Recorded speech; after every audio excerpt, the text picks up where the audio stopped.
good one, Tyler.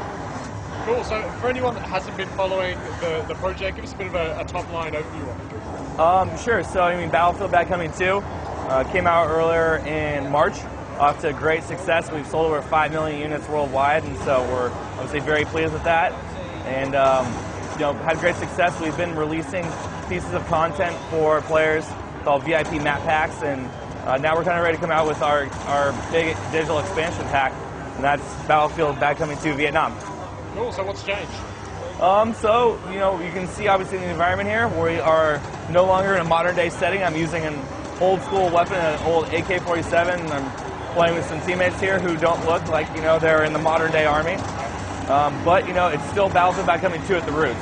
And so at the end of the day, you're still getting that same great online experience that you're used to in the past.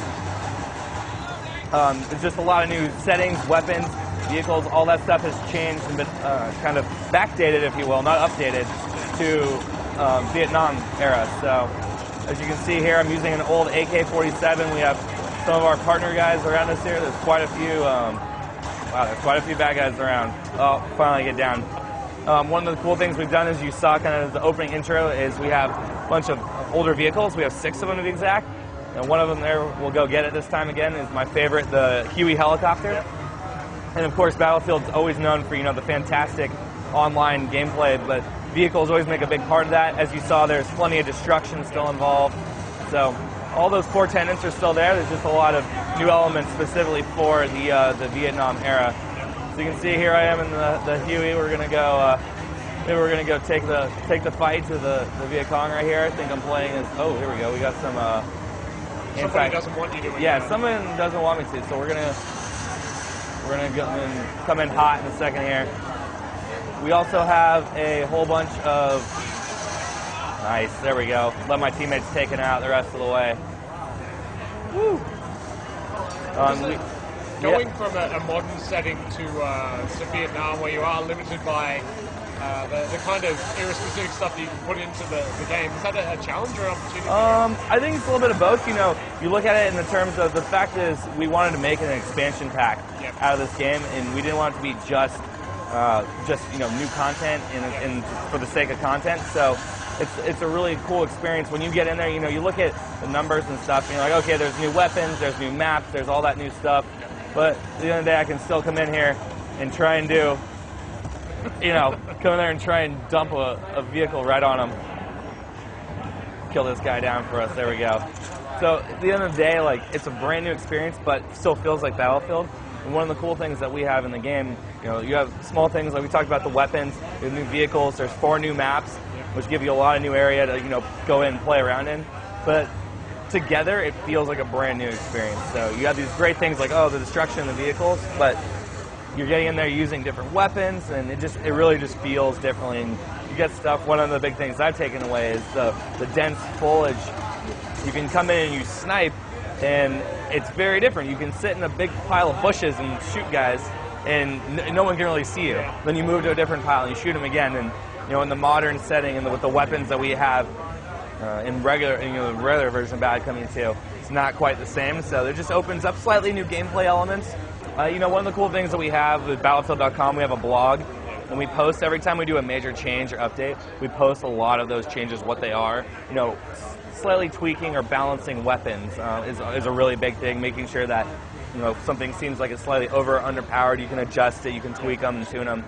And so I think that's one of the big things. If you look even back before the game came out, the betas that we ran, giving people the option to give us feedback on a non-final game, and then see those changes in action when they finally load the disc in the tray. I think it's not only rewarding for those players, but it's also very beneficial for everyone in the whole experience. We come out with a game that's already had testing on it in ways like that. So the Battlefield team always has been highly respectful and receptive to the community. So even more so coming in with this title in this game.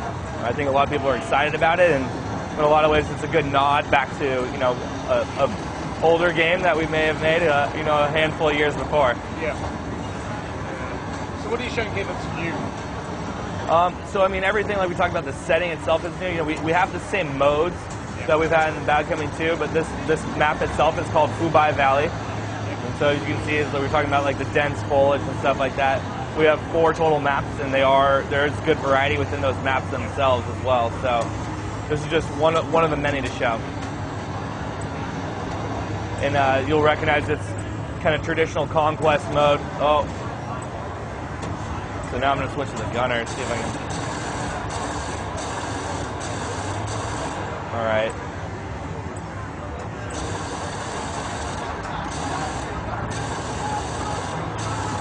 You can see like the vehicles are still like very centered in the game, trying to take out this Huey helicopter from afar, and now I just overheated my gun. Uh-oh. Oh no! Oh. You can see like those are the great, what we call battlefield moments.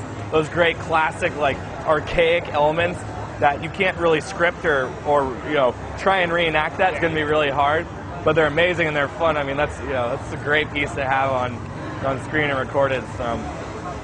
In terms of tech, obviously wanting to support the game really heavily post-launch. Yep. What kind of process was put in place during development to allow for continual update of the title post-launch? I mean, I think the first thing you're going to look at is what we did with the VIP map packs, and we rewarded a lot of our loyal customers, the guys that keep coming back, the ones that we know are going to be interested in the game, and we let them know that like, hey, all right, we're going to be giving you guys